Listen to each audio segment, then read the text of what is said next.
Com a graça de Deus, nós terminamos o livro de Jeremias e agora, até o fim do ano, antes do calendário do Natal, que a gente chama de Advento, são quatro semanas de preparação para o Natal, finalzinho de novembro, começo de dezembro.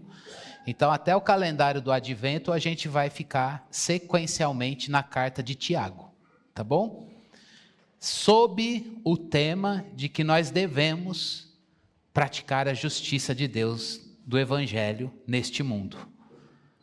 Então, nós cremos, irmãos, que o Espírito Santo de Deus, ele vai te ensinar, ele vai nos ensinar a viver neste mundo com essa formação da palavra de Deus. Deus deixou para a gente a palavra e o Espírito Santo, e a gente não precisa de mais nada. A palavra e o Espírito são dois presentes que Jesus nos enviou, nos deixou. E o Espírito de Deus habita em você. E a palavra está aqui, diante de você, com você. É a voz de Deus ecoando para você. E o Espírito Santo dando graça e poder para você viver essa palavra. Que mais nós vamos precisar?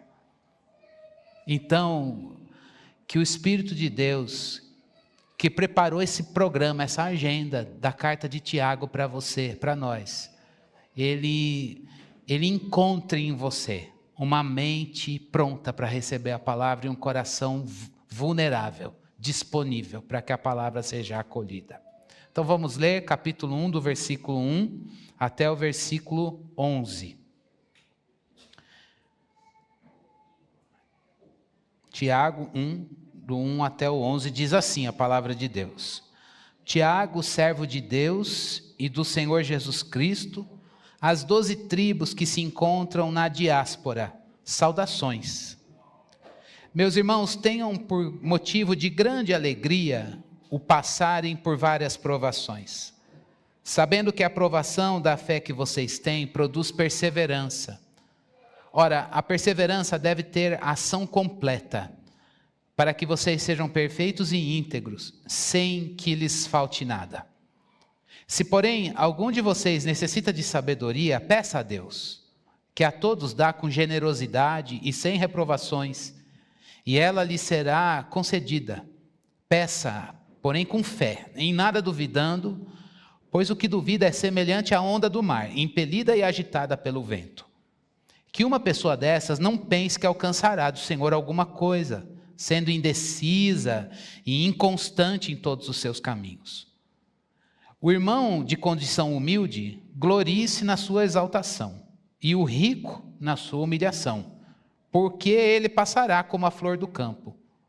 Porque o sol se levanta com o seu calor ardente, a planta seca, a sua flor cai, e a formosura do seu aspecto desaparece. Assim também o rico murchará em seus caminhos. Graças a Deus pela leitura da sua palavra. Vamos orar? Peça a Deus que fale com você. Senhor, aqui estamos nós, mais uma vez nos dirigindo ao Senhor em oração. Tua palavra foi lida e nós estamos aqui prontos para receber a meditação da tua palavra. Deus, não permita que sejamos roubados nesse momento. Não permita, Senhor Deus, que alguma coisa do nosso físico nos impeça de entender a tua palavra.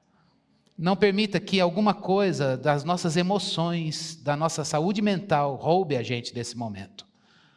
Não permita que qualquer outra espécie de mal, do mundo espiritual inclusive, nos assalte aqui. Que a tua graça, Senhor Deus, opere neste momento.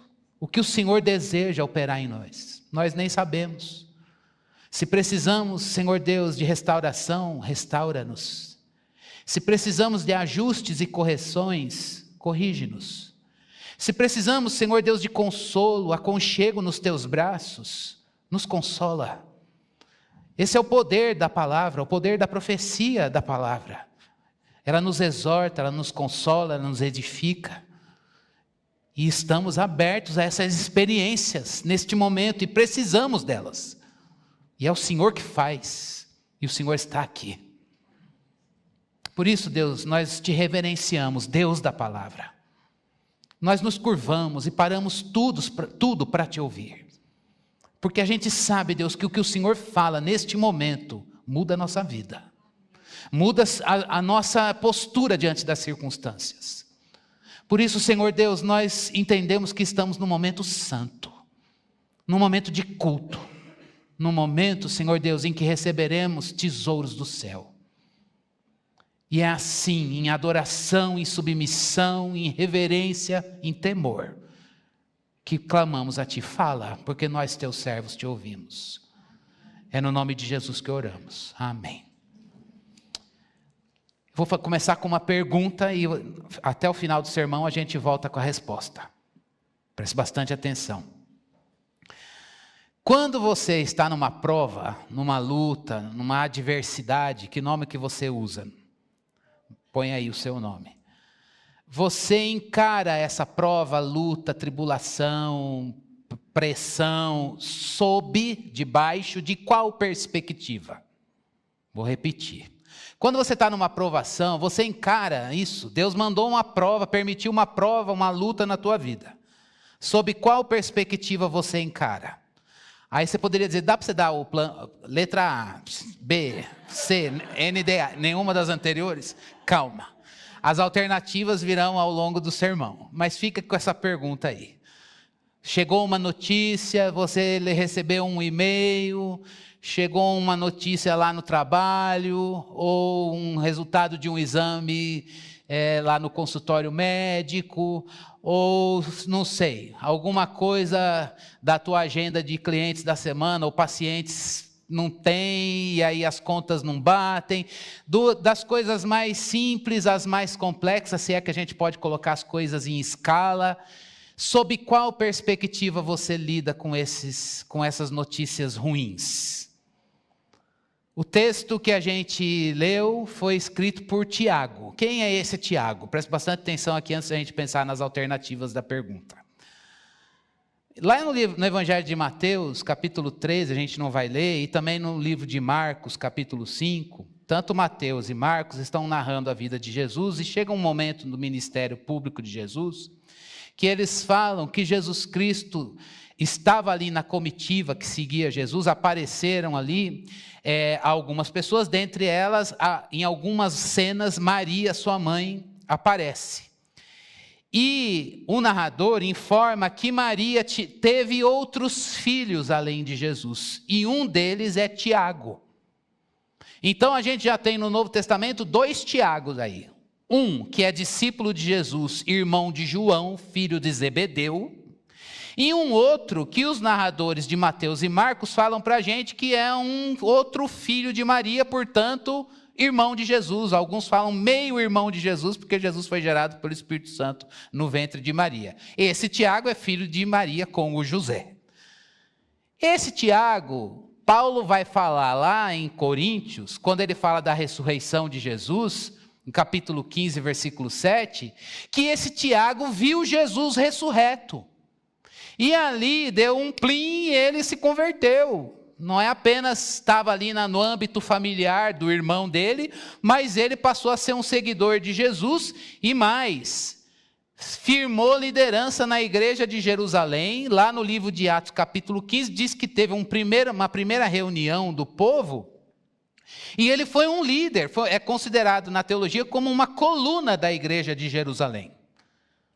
E ele escreveu uma carta. Paulo até fala desse Tiago na carta aos Gálatas, no capítulo 1 e no capítulo 2, como um líder da igreja de Jerusalém. E é ele que escreveu essa carta, a tradição assim recebe. E ele escreve uma carta para quem? A gente leu aqui nos primeiros versículos, a todos os judeus, as 12 tribos, que se encontram na diáspora. Se eu tivesse em aula, eu ia falar, o que é diáspora? Mas como a gente não está, eu vou perguntar, você pensa e já evoca a resposta, e se você não sabe, diáspora é uma palavra que significa dispersão. As pessoas estavam reunidas em um determinado grupo, em um grupo determinado, em um determinado lugar, e por algum evento, eles foram dispersos. Isso aconteceu com o povo de Deus, a gente acabou de ver no livro de Jeremias, o povo estava lá na terra, e aí teve um cativeiro assírio no norte e levou o povo para lá. Depois teve uma outra invasão em Jerusalém, que é o que a gente viu com Jeremias. Os babilônios invadiram Jerusalém e tirou o povo e eles foram para a Babilônia. Eles voltaram, mas depois desses 2 cativeiros, teve povo de Deus espalhado por vários cenários e espaços do mundo antigo. Quando Tiago escreve, ele está dizendo que para essas pessoas, povo de Deus do Antigo Testamento, que estava espalhado, que abraçou a fé cristã, e que, uma vez espalhado, professando a fé em Cristo, evangelizavam e falavam de Cristo para outras pessoas além do mundo judaico. A gente chama isso no Novo Testamento o Novo Testamento chama isso, pretensão minha, o Novo Testamento chama esse povo de gentil, e ele está escrevendo para o povo de Deus, que desde o Antigo Testamento está espalhado, que abraçou a fé em Cristo agora, e que está alcançando outras pessoas para além do mundo judaico, para a fé cristã. Povo de Deus disperso pelo mundo antigo, e aí ele vem escrevendo uma carta que é muito prática, que ensina a gente a viver. Só um parênteses, eu quero que você fique aqui. Eles estão aqui no ano mais ou menos 44 depois de Cristo, entre 45 e 50. Esse período começou um start de perseguição para a igreja. É nesse período que os cristãos começaram, o Império Romano começou a ficar assim, opa, esse povo está crescendo. Opa, está acontecendo um movimento social ali e isso nos preocupa. E a primeira ação, primeira reação dessa preocupação foi: vamos segregá-los, olha só, preste bastante atenção, vamos segregá-los socialmente e dificultar a vida econômica desse povo. Depois, décadas à frente, começou uma perseguição política, até que muitos cristãos foram mortos, a gente sabe disso. Mas nesse momento, a coisa começou com um isolamento social e dificuldades nos negócios. Então, a subsistência desses cristãos na vida começou a ficar ameaçada. E Tiago escreve essa carta sabendo disso. Tem povo de Deus espalhado pela mão de Deus. Eles estão percebendo esse isolamento social. Não é isolamento de não me chamou, não é isso. É isolamento, eu não tenho lugar na sociedade, estão entendendo? Não é a vida social do um visitar a casa do outro, eles estão segregados na vida social de uma ordem, pelo poder político. Eles não estão sendo perseguidos em vida, assim, a vida não está sendo ameaçada neste momento inicial. E eles estão enfrentando dificuldades econômicas, entre outras coisas. E aí Tiago escreve dizendo o quê? Cada um faz o seu caminho. Não, gente, é prova, é luta, é tribulação, mas fiquem alegres. Então ele já vem com uma tese. Todo crente aqui está passando por tribulação, por uma provação. Como Deus quer você nessa provação? Ele quer você alegre.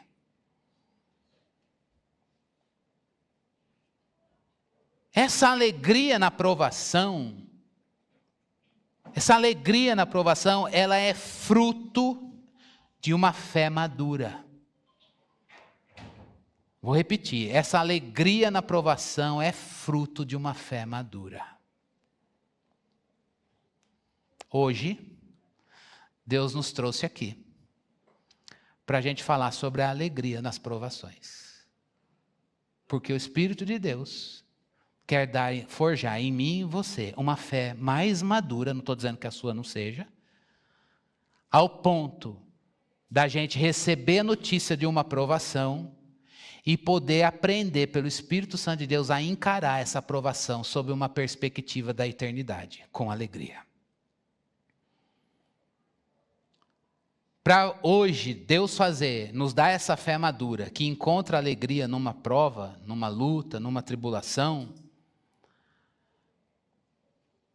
Deus quer forjar essa fé em mim e você. Para isso, Ele vai fazer algumas coisas. Primeira delas.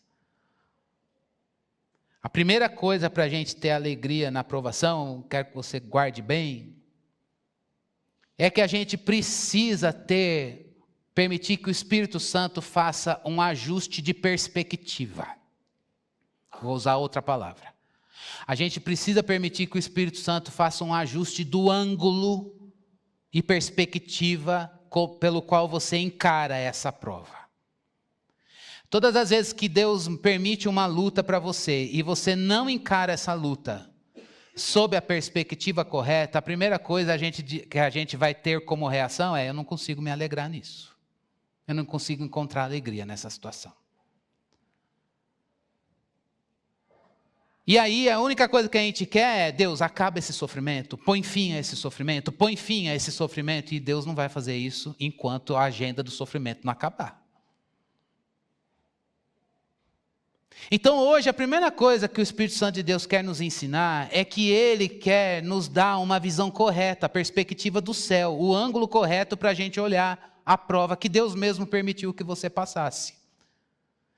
E aí eu pensei comigo, eu vou colocar algumas coisas que talvez, como eu reajo, e se eu sou um eu plural, eu estou falando por você. Se eu não sou um eu plural, é muito cristiano, vocês podem falar: que coisa horrorosa. Se você tem outras coisas para dizer, põe aí. Algumas reações, e eu vou ser muito vulnerável. Revolta. Chega a notícia ruim, não. Em muitas situações, eu falo: Deus, de novo? E aí a primeira coisa que eu olho para o lado e falei: comigo? Por que não, né? De novo, tão intenso, termina uma, já começa a outra, às vezes ela se sobrepõe. Poxa, Deus, dá um alívio. Eu não falo assim, né? Eu falo de uma maneira um pouco mais ousada e revoltada. Não, Deus, eu não vou aceitar. Não sei se faz sentido para você, mas é talvez uma reação. Revolta. Uma revolta que a gente sabe que não adianta, porque Deus não vai fazer nada. Mas a gente acha que na nossa liberdade a gente pode dar um chilique na presença dele e em muitos momentos a gente age com uma certa revolta, porque, mais uma vez, outra prova. Outra possibilidade e essa eu confesso a vocês que às vezes ela vem travestida de santidade, mas não, isso que eu estou falando não está no texto, mas não é aquela coisa assim, depois de tanto levar paulada, você fala: quer saber? Eu já me conformo, tá bom. Não quero aprender nada, não vou adorar nada, não sei o que, eu já estou tão calejado, já apanhei tanto que tá bom, pode ir. E aí você assume um estado de apatia. Quer saber? Eu sei que Deus só age assim mesmo. E aí beira o cinismo, sabe? Beira aquela postura assim. A Bíblia diz que Deus é socorro bem presente na angústia, mas para mim, eu só sei da angústia, o socorro bem presente passa. Várias vezes, irmãos, eu já me vi em situações assim. É ruim porque você não deixa de crer, mas você não encontra alegria na provação, a adoração e a alegria no momento de prova, essa conformação carnal, não acontece. E às vezes você tem aquela consternação, em que você fica consternado, em que aí a gente escoa para as nossas emoções, elas acabam manifestando essa consternação. Às vezes a gente somatiza, estoura coisas no corpo. E por quê? Porque a gente está mal resolvido com uma luta que a gente não tem poder para dizer basta. A gente cantou, né? Quando o mar fica bravio, as ondas são grandes, ele fala: eu não tenho poder para lidar com uma ordem natural assim, só o Criador que pode fazer isso. Ele não diz basta, então eu tenho que aprender a surfar nessa onda. É lógico que eu não consigo, vivo tomando caldo.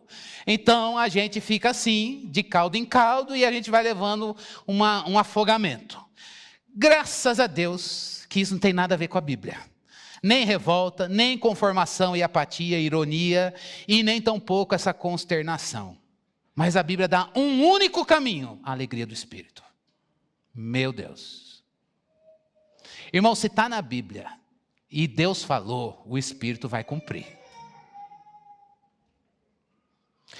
Talvez você diga, mas eu tenho 50 anos de caminhada com Deus e até agora eu nunca vivi alegria plena na provação. A tua experiência não é maior que o que a Bíblia diz. A minha experiência não é palavra de Deus. Portanto, hoje, se Deus não tem na prova para você e para mim um caminho de revolta, conformação ou consternação, mas a alegria do Espírito, que a gente diga, Senhor, eu quero aprender. Eu nunca andei esse caminho, segura na minha mão e eu vou. Essa é a perspectiva, irmãos. Eu perguntei no início, quando você está na prova, sob qual perspectiva você encara? O ângulo correto da palavra é a alegria do Espírito. Essa é a perspectiva divina que vai te levar a viver o que o texto está indicando. Só quero abrir um parênteses aqui. O que é provação, irmãos? A provação, para você entender, ela opera às vezes uma coisa ou outra e às vezes opera as duas ao mesmo tempo.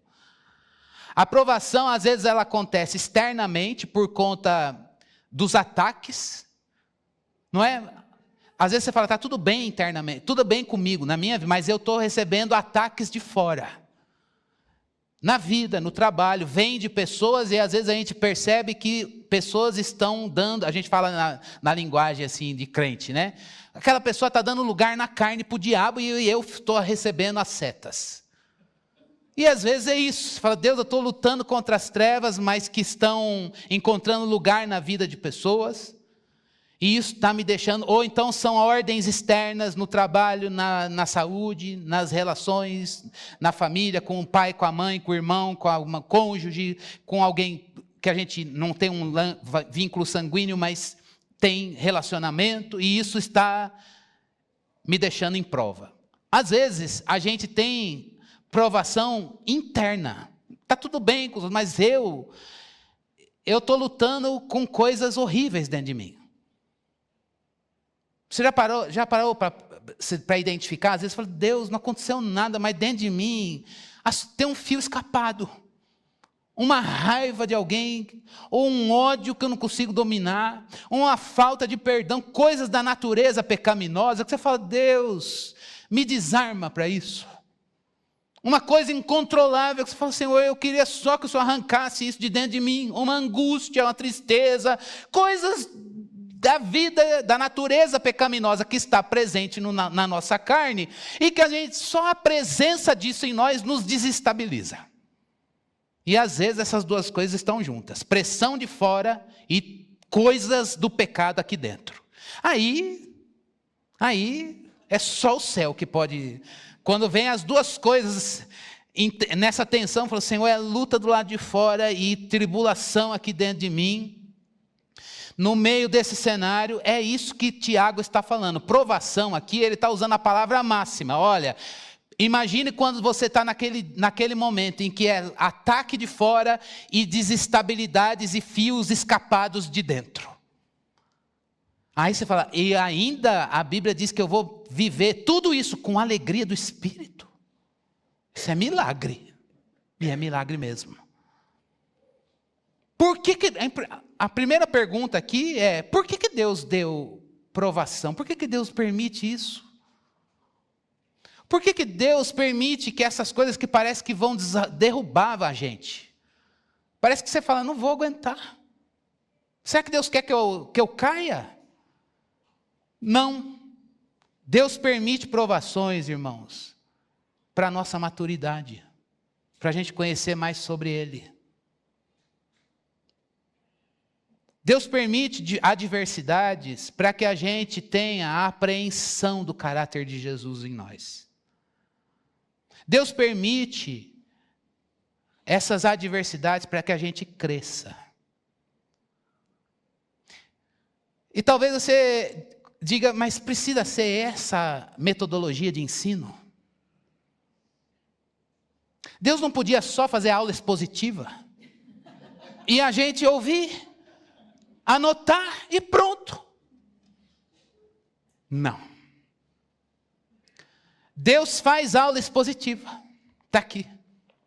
A exposição ele já deu. Mas sabe o mestre que é? O que ele faz? Eu vou pegar a Martinha, ela precisa aprender a amar. Hipoteticamente, a Marta não, exemplo horrível. A Marta já tem doutorado em amor. A Martinha já está na glória, não dá, exemplo ruim. A Martinha não precisa. Eu vou pegar o Cristiano ou qualquer outro pecador e vou falar, ele precisa aprender um valor da eternidade. Conforme está na palavra. E o que ele coloca? Promove a experiência exata. Da nossa perspectiva, a gente chama isso de luta, tribulação, coisa do mal, vai embora em nome de Jesus. Da perspectiva do céu, ele diz, você vai sair melhor, mais parecido com meu filho. Exatamente, Lu. Por isso, irmãos, a provação, se você está nos ataques externos e nas reverberações internas, saiba de uma coisa, Deus está usando isso pedagogicamente para formar alguma coisa da eternidade em você. No processo, a gente às vezes não consegue entender. Vai ficar mais claro quando a luta acaba. Mas tem um soberano na prova, Deus. Há um momento em que ele diz, eu amo dizer isso aqui, vento, cala-te, mar, aquieta-te. Mas enquanto ele quer deixar as ondas do mar bravias, e enquanto ele quiser deixar o vento fazer o ruído gritante que ele faz, ele permanece no controle dessas coisas e ele não vai fazer isso até que seja a hora certa de dizer, vento, cala-te, mar, aquieta-te. A provação é importante porque Deus nos ensina a enfrentar sofrimento. E, irmãos, nós não estamos na glória. Eu sei que isso daqui não vai encher a igreja. Eu sei que você começar a semana falando que você vai viver num mundo caído e que tem provação, é tudo que está contrário a uma atmosfera da nossa cultura em que a gente procura o caminho da felicidade, em que todas as coisas de sofrimento são tiradas das nossas vistas. E o Evangelho vai dizer não. Você vai lidar com o dia mau, mas Deus não perdeu o controle dele e o Espírito Santo de Deus vai te dar uma alegria que não está brotando necessariamente da circunstância. E o legado de santidade dessa prova vai ser maior e Cristo vai ser glorificado. Passar pela prova produz em nós uma situação chamada, uma virtude de Jesus, perseverança. Ele coloca aqui. Perseverança é o que, irmãos? Já disse isso em outro texto, à luz da meditação em Romanos 5 ou 6. A perseverança é a capacidade de ficar na adversidade. A gente não nasce com isso. A gente quer boicotar automaticamente a adversidade. E o Espírito de Deus vai dizer, não, fica aí. Até que Deus diga, chega. E Ele vai dizer, chega. Então eu volto com uma outra pergunta. Vou retomar a primeira. Quando você está em provação, você costuma encará-la sob qual perspectiva? A primeira coisa é a perspectiva de que Deus, o Senhor vai me dar alegria e algo de Jesus o Senhor vai formar em mim? Ou a revolta, a apatia, ou conformação irônica, cínica, ou a consternação? O que você faz? O que você vai fazer quando você não se vê maduro na prova? Tá? Até hoje, todas as vezes que eu passei pela prova, eu não aprendi a ficar na prova. Eu sempre encontrei caminhos de boicote. Eu quis sempre produzir um atalho. Talvez você esteja aqui dizendo, na prova, eu tenho medo de cair. Talvez você esteja, eu tenho medo de cair, eu não vou aguentar, Deus sabe que eu não tenho estrutura para lidar com isso. E Ele sabe mesmo, e a gente não tem estrutura. Provar alegria na provação não é ter estrutura, irmãos. Provar alegria na provação não é dizer, eu dou conta, não. Provar alegria na provação é dizer, eu vou cair e sucumbir. Mas, Se a presença de Deus estiver em mim, eu vou aprender o que eu preciso aprender. E Cristo vai ser glorificado nessa situação. É por isso que, em segundo lugar, o que Tiago fala? Deus mandou a prova, peça sabedoria. Não foi isso que ele está falando? Você está sentindo falta de sabedoria? Pensa na primeira pergunta. Pastor, irmão, Cris, Deus, toda vez que eu passei por prova, a minha primeira coisa não foi colocar o ângulo certo. Não foi ajustar a perspectiva para a eternidade, não. Então, se isso é para você, se isso é para mim, se é para nós, hoje a gente precisa fazer o que a palavra fala em segundo lugar. Peçamos sabedoria. Isso é um diagnóstico. Eita, então talvez eu não estou sendo sábio na prova. Talvez eu não estou encarando a prova do jeito que Deus quer que eu a veja. Isso não é uma questão de cognitivo, inteligência, nem tampouco de profundidade em termos de teologia. É uma questão, irmãos, de ajuste interno aqui. O que é sabedoria que Tiago está falando aqui? É o discernimento para você ver as coisas da sua vida cotidiana pela ótica do céu. Sabedoria é você olhar as questões práticas da tua vida, no dia a dia, com um discernimento que o Espírito Santo te dá. Ou seja, sem a sabedoria divina, você olha as coisas da tua vida prática e interpreta por você ou pelo mundo, mas não por Deus. É por isso que Tiago está dizendo, gente, não adianta ficar aqui, como que eu saio da prova? Ela está aí. O que Deus quer derramar? Discernimento para você entender o que você não vai entender sem a sabedoria divina. E ele fala uma coisa, não hesite em pedir. Peça sabedoria para que você tenha discernimento para ver isso. Peça sabedoria para que você possa olhar essa circunstância como Deus está vendo. E aí você vai ver que aquilo que parece que vai te derrubar, te fazer cair, na verdade, vai promover Cristo na sua vida. E a alegria vai brotar. Sexta-feira, se você me permite, vou pedir para vocês prestarem atenção. Aqui a gente meditou no livro de Gênesis, capítulo 17. E aí, eu dou risada porque parece que é irônico. Deus, lá no capítulo 12, faz a promessa para Abraão. Abraão, você vai ser pai das multidões. No 17, ao invés de Deus cumprir, já rodou um tempo, Abraão já falou, acho que o filho não vai ser filho natural. Melhor é o Ismael. Lembra que ele foi pai de Ismael? Acho que ele que é o filho da promessa. Deus fala, não tem nada a ver com isso aí. Isso aí é você pegando atalho, para não querer esperar o cumprimento de uma promessa. E aí no 17, Deus vem e fala para ele de novo. Abraão, eu vou te fazer pai das nações. A gente já meditou nesse texto aqui. E aí, ao invés de Deus cumprir, Deus não cumpre. Deus faz o quê? Então, agora você não vai chamar mais Abrão. Seu nome vai ser Abraão. Uau! O que é Abraão, gente? Pai de multidões. Deus só muda o nome dele. E continua aí. Aí Abraão tem que se apresentar socialmente. Qual é o teu nome? Abraão. Nossa, pai de multidões. Cadê os filhos? Não existe. Por que você mudou o nome? Deus me revestiu da promessa, mas não mudou a realidade. Só que antes de Deus fazer isso, Deus fala o que para ele? Abraão, eu sou El Shaddai, Deus Todo-Poderoso. Anda na minha presença e seja perfeito. A primeira coisa que Deus fez, Abraão, El Shaddai, gente, é aquele que tem busto. É aquele que pode segurar alguém assim, ó. E a ideia é, pode balançar tudo, você está estável. Isso aqui é El Shaddai. Lembra do Salmo 91? Aquele que habita no esconderijo do Altíssimo, a sombra do El Shaddai, onipotente, descansa. Deus está falando, eu vou mudar teu nome, mas antes, fica aqui, nos braços de El Shaddai. Agora, enfrenta a infertilidade.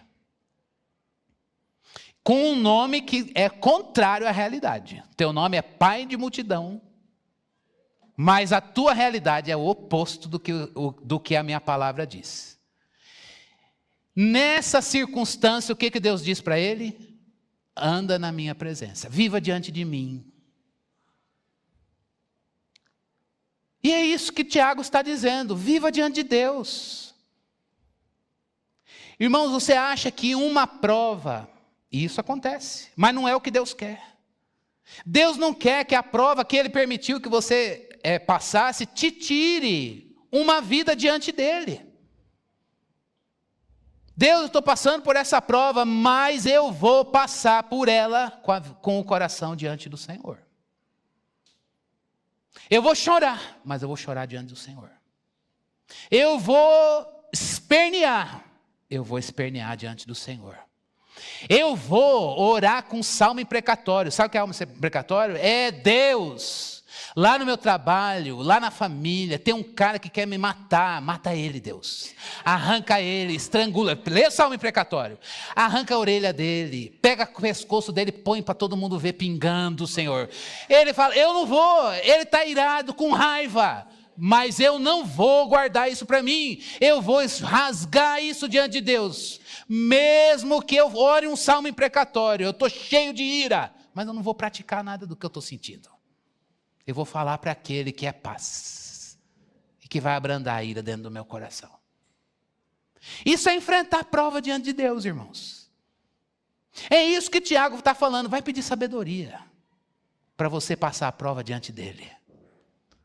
Porque quando a gente vai para o altar da presença, as circunstâncias não necessariamente têm que mudar. Deus pode mudar. Mas Ele muda as coisas aqui. E Tiago está falando, se você está enfrentando prova sem sabedoria, você não está provando a alegria do Espírito. Peça a Deus sabedoria. Agora ele dá um alerta. Não adianta pedir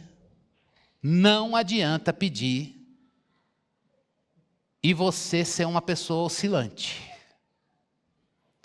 Oscilante entre o quê? Eu vou pedir sabedoria porque eu confio em Deus. Mas Deus está demorando demais. Quer saber? Eu confio em Deus, em mim e no mundo.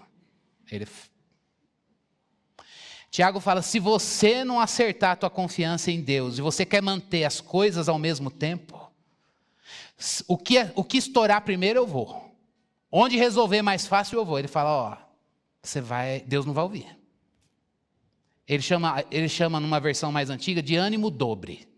É aquele coração inconstante que oscila entre Deus, confiança em Deus, confiança em si, confiança no mundo. Joga fora as outras portas e fecha com Deus. E aí ele termina com um alerta sobre a riqueza e a pobreza. Preste bastante atenção para a gente terminar. Qual é o alerta? Na igreja você tinha essa mudança social, né? E principalmente agora por conta dessa perseguição que era social e econômica, quem era rico podia mudar o status para pobre. E poderia acontecer de algum pobre também, pela graça e misericórdia de Deus, se elevar na escala, né, do ganho. Mas o ponto aqui, preste bastante atenção. Irmãos, e a gente precisa ser muito honesto com isso. Riqueza e pobreza exerce uma pressão muito forte na gente, para a gente ter foco em Deus ou no mundo. Riqueza e pobreza exerce uma pressão muito forte para a gente ter foco em Deus ou foco no mundo. Deus chama tanto o pobre quanto o rico, economicamente falando, para se gloriar da maneira correta, se gloriar em Deus, essa é a maneira correta, na sua própria realidade. O que a palavra de Deus está dizendo ao pobre? Pobre, apesar das limitações econômicas, elas não te roubam a possibilidade de se gloriar em Cristo. E Cristo está em glória. E essa glória reverbera aí. Em outras palavras, o que ele está dizendo? Peça as provisões, lute. Mas não é porque você está no momento de limitações econômicas que você não pode se gloriar na riqueza do ser de Cristo na sua vida.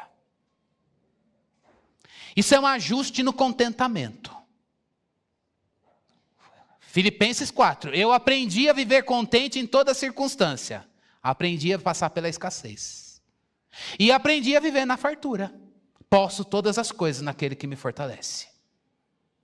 O que Tiago está dizendo é, ô pobre, você sofre os limites, é verdade. Mas isso não rouba de você a alegria de Jesus aí. E se está roubando, a alegria do Espírito, meu irmão. E para o rico, glorie-se no Senhor que é humilde. Por quê? A riqueza é passageira. Ele está dizendo, assim como o sol nasce e fica forte, mas a folha seca, murcha e cai. As coisas passam. Portanto, se você está na pobreza, ou nas limitações, use o nome que você quiser colocar, lembre dessa tese. Riqueza e pobreza exerce pressão para que a gente foque em Deus ou no mundo. Tanto na escassez quanto na fartura, o desafio é o contentamento em Deus. E quando a gente não tem um coração com contentamento em Deus, irmãos, se a gente está na pobreza, o diabo incita a nossa carne com inveja, cobiça, falta de adoração, murmuração, o outro teve, eu não, e tá. E por outro lado, quando a gente às vezes não está trabalhando no contentamento em Deus e está na riqueza, pobreza e riqueza não é o problema é o nosso coração. Aí o que a gente pode fazer? Meu braço conquistou, sou eu que garanto, o meu amanhã está decidido, Deus não tem nada a ver com isso, eu me garanto com isso aqui. A hora que a mão de Deus permite que acabe, a gente diz, onde está Deus? Portanto, fica esse alerta. Uma fé madura ajuda a gente a estar em contentamento em Deus em tempos de escassez, e uma fé madura ajuda a gente a estar em contentamento em Deus em tempos de fartura. E Deus é o Senhor da nossa vida em todas essas circunstâncias. Tenham motivo de grande alegria quando vocês passarem por tribulações. Deus chegou o momento da escassez, a minha alegria está em ti. Deus, o Senhor tem me dado fartura e abundância, mas a minha alegria está na humilhação do Redentor. Eu recebo sem peso, porque eu não me glorio nisso. E eu também não deixo de me gloriar em Cristo, porque eu não tenho. Eu acredito que a gente tem um monte de métrica para olhar para dentro agora. E aí eu volto para a pergunta.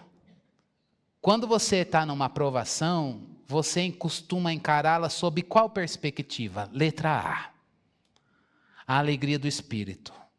E é só essa. Mas letra B, C e D. Revolta, consternação ou conformação? O que o Espírito de Deus quer dar de nota 10, para produzir uma nota 10 no meu coração e no seu? Senhor, eu estou passando por muitas provas. Elas envolvem riqueza e pobreza, inclusive. E eu tenho enfrentado sem sabedoria. As minhas respostas têm sido B, C e D. Ou revolta, ou conformismo, ou consternação. Mas hoje eu quero tirar 10. Eu quero aprender a responder letra A. E para isso eu vim me humilhar. Pedir a sabedoria do Senhor. E que o Espírito de Deus forge em mim a alegria da salvação. Se você está aqui pedindo a Deus, tira a prova, Ele vai falar na hora certa, vento, cala-te, mar, aquieta-te. Mas tanto quanto isso, hoje Ele quer derramar a alegria do Espírito no seu coração, para que você olhe isso e diga, louvado seja Deus, eu estou vivendo diante dEle. Eu passei por essa prova diante dEle. Eu passei por essa prova no altar dele, chorando as minhas dores, orando, oração imprecatória e fazendo salmo de lamento. Mas em todas essas coisas, isso mostra que eu sou gente, de carne e osso, ser humano. Eu choro, eu grito, esperneio, mas nada disso sem adoração. E sabendo que Ele é o soberano nessa situação. Isso é fé prática, irmãos. Isso é viver o Evangelho. Vamos orar? Feche seus olhos.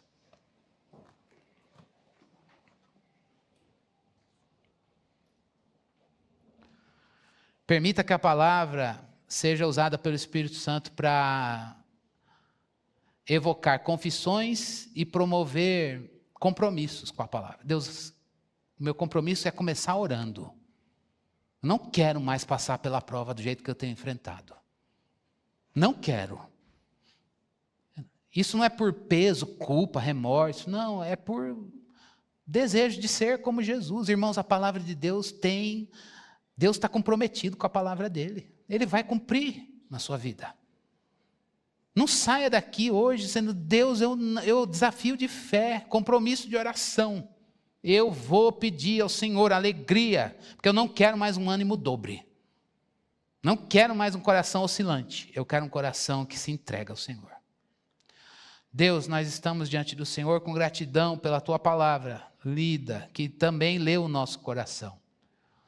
Senhor, nós viemos aqui para dizer a ti que muitas vezes encaramos a prova pela perspectiva errada. A perspectiva, Senhor Deus, do imediatismo. Nós vivemos em um mundo que nos bombardeia o tempo inteiro, Senhor Deus, com uma vida agitada, uma vida prática, uma vida, Senhor Deus, em que a gente faz e acontece, uma vida, Senhor Deus, que nos cobra muitos resultados, performances e tantas outras coisas, Deus. E automaticamente, Senhor Deus, quando vem as provas, parece que a gente não tem tempo nem para se permitir ser ensinado por Ti nas verdades eternas nessa situação. Mas o Senhor, Deus, não está preso a isso, e o Senhor manda as provas. O Senhor amorosamente nos manda o sofrimento, permite que a gente enfrente, não para a derrota, não para a queda, nem para o triunfo da carne ou das trevas, mas para mostrar o poder da ressurreição de Jesus, o triunfo de Cristo na cruz, e mostrar, Senhor Deus, que sobre a natureza, sobre as trevas, sobre o mundo espiritual, sobre a carne, sobre o homem, sobre tudo que existe, há um soberano, Ele é o Senhor. Por isso, Deus, nesta manhã, nós nos dirigimos a Ti, pedindo ao Senhor, ajusta o nosso olhar, Senhor. Faze-nos olhar as coisas pela perspectiva do céu. Senhor, nós viemos pedir o que a Tua palavra nos mandou pedir, sabedoria, discernimento para vermos as questões da vida prática pela ótica do céu. Discernimento para interpretarmos as coisas daqui pelos valores do Evangelho, Senhor. Deus, nós não temos habilidade cognitiva para isso.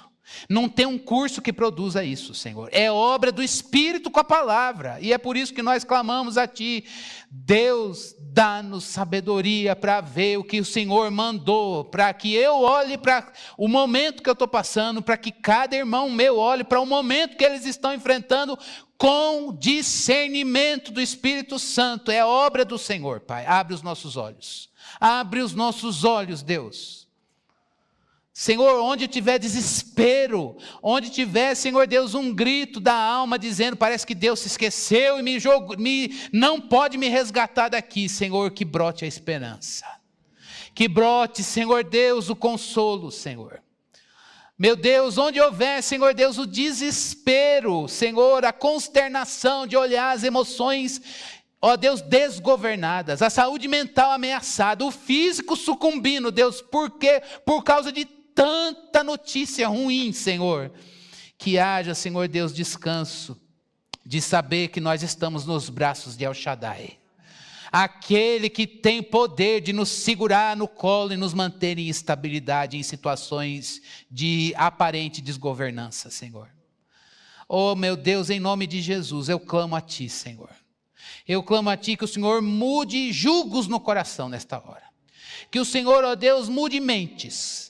E uma mentalidade bíblica, Senhor, da eternidade, Senhor, seja formada pela palavra, com o Espírito Santo em nós. E que a Tua palavra glorifique Jesus na nossa vida, Senhor. É no nome dEle que oramos. Amém.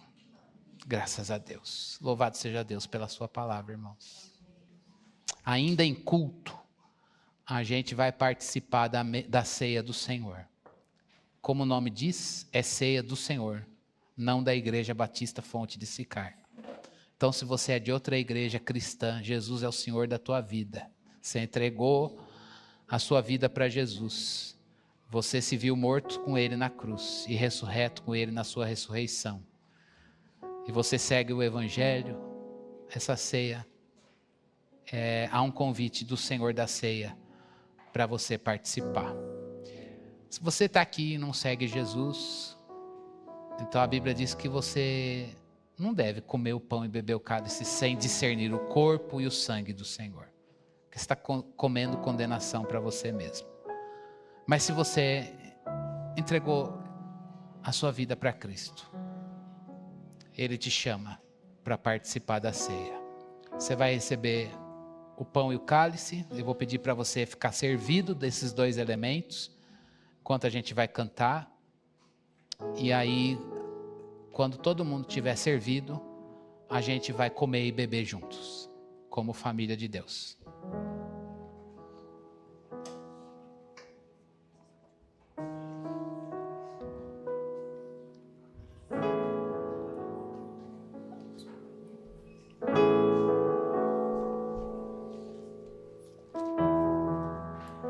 Todos necessitam de um amor perfeito,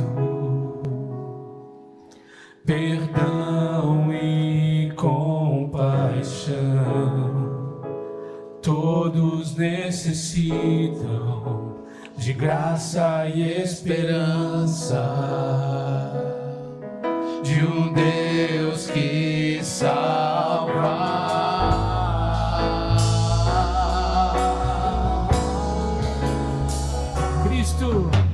Cristo move as montanhas e tem poder para salvar, tem poder para salvar, para sempre, autor da salvação. Jesus a morte venceu, sobre a morte venceu.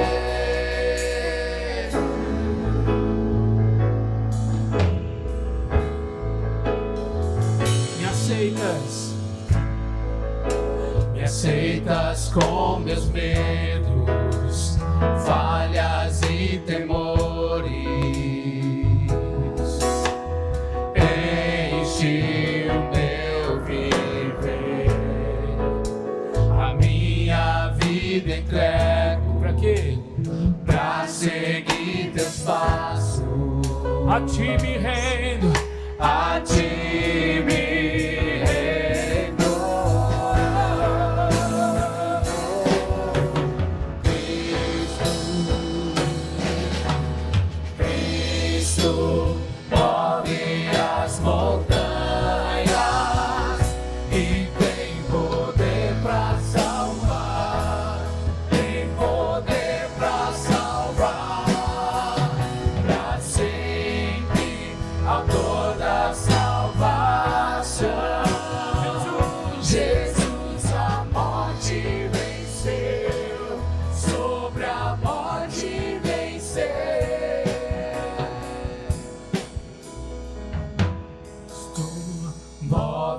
as montanhas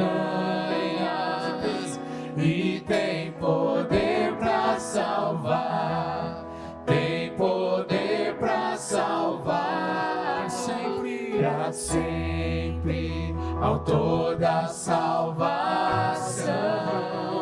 Jesus a morte venceu, sobre a morte venceu. Move as montanhas e tem poder para salvar, tem poder para salvar, para sempre, autor da salvação. Jesus a morte venceu, sobre a morte venceu. Posso o mundo ver brilhar a luz.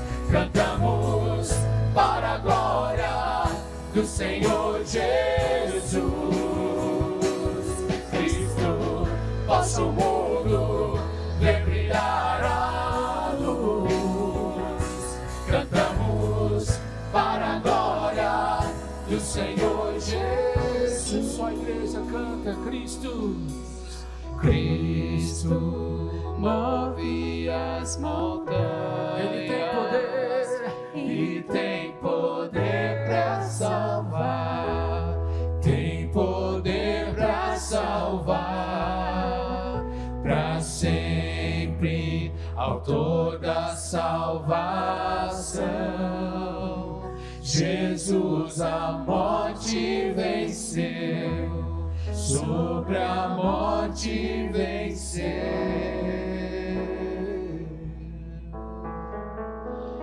Tem alguém que vai participar e não recebeu o pão e o cálice? Dá um sinalzinho que a gente faz chegar até você. Vou pedir para que vocês se coloquem em pé. Este pão e este cálice representam a carne e o sangue do Senhor Jesus Cristo. Carne que foi ofendida, ferida lá na cruz, e sangue que foi derramado. Mas isso tinha que acontecer, porque sem derramamento de sangue não há perdão de pecados, dizia a lei. E Deus mandou um cordeiro impecável, sem mancha, sem nenhum defeito, para derramar o seu sangue. E não lavar os seus próprios pecados, mas o pecado de muitos. É um sacrifício vicário, feito no lugar de muitos.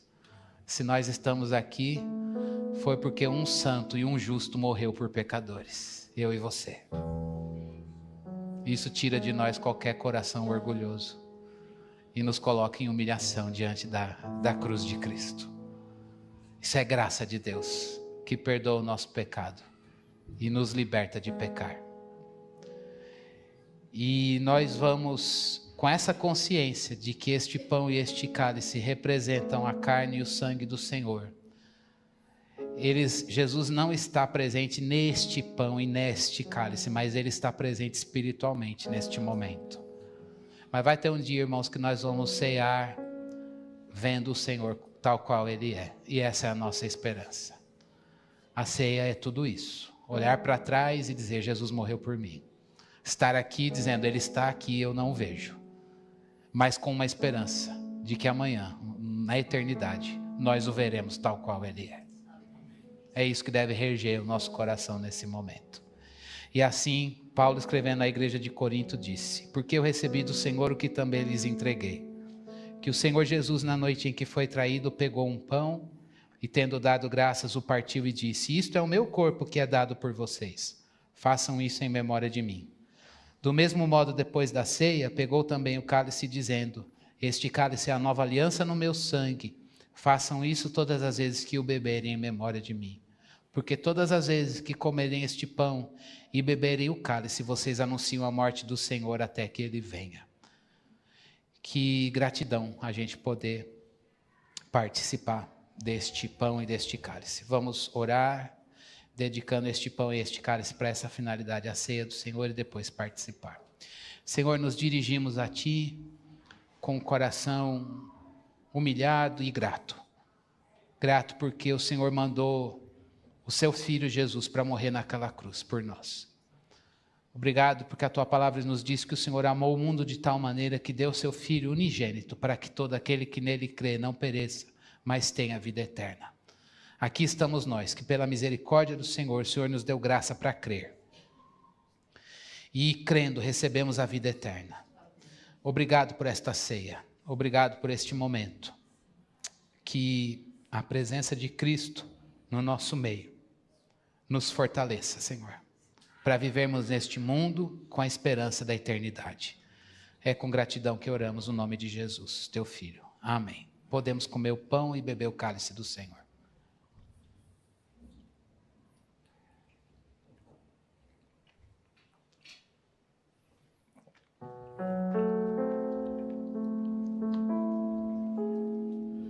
Porque Ele vive, Posso crer no amanhã. porque Ele vive, Porque Ele vive. temor não há, mas eu bem sei, eu sei que a minha vida está nas mãos do meu Jesus, que vivo está. Com alegria cantamos porque Ele vive. Porque Ele vive, posso crer no amanhã. Porque Ele vive, temor não há. Mas eu bem sei, eu sei que a minha vida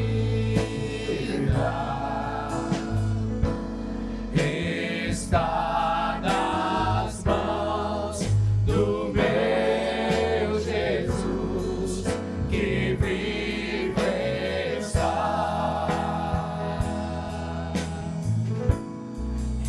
Está nas mãos do meu Jesus, que vivo está. Louvado seja o teu nome, ó Deus. Bendito o teu nome, Senhor. Que bom saber, Deus, que nós estamos nas tuas mãos e não há provação, Senhor, que nos tire de lá. Oh Deus, obrigado, Senhor, porque não há abismo tão profundo que a gente possa se encontrar, que a tua mão não possa nos proteger, Senhor. Nós temos provado teu cuidado, Senhor. Nós temos provado tua proteção, teus livramentos. Nos dirigimos a ti nesta manhã para te render glória e louvor. O Senhor é fiel ao Senhor mesmo. Deus, se nós estamos aqui hoje é porque o Senhor nos livrou do mal. É porque o Senhor tem nos sustentado, Deus. Tu és a nossa força, Senhor. Oh Deus, obrigado porque o Senhor é poderoso. Obrigado porque a nossa vida está nas tuas mãos, Deus. E ninguém pode nos tirar dela, Senhor. Não há, Senhor, assalto das trevas que nos tire das tuas mãos, Deus. Não há fúria dos homens, Deus, que nos tire das tuas mãos, Deus. Dá-nos um coração sem medo nesta manhã, Senhor.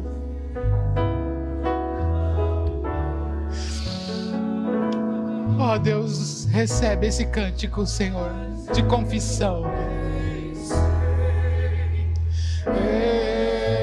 Eu sei que a minha vida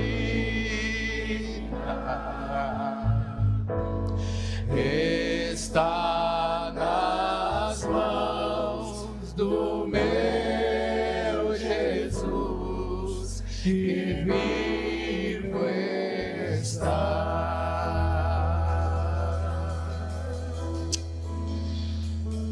Bendito o nosso Deus. Como é bom, irmãos, a presença de Jesus, não é?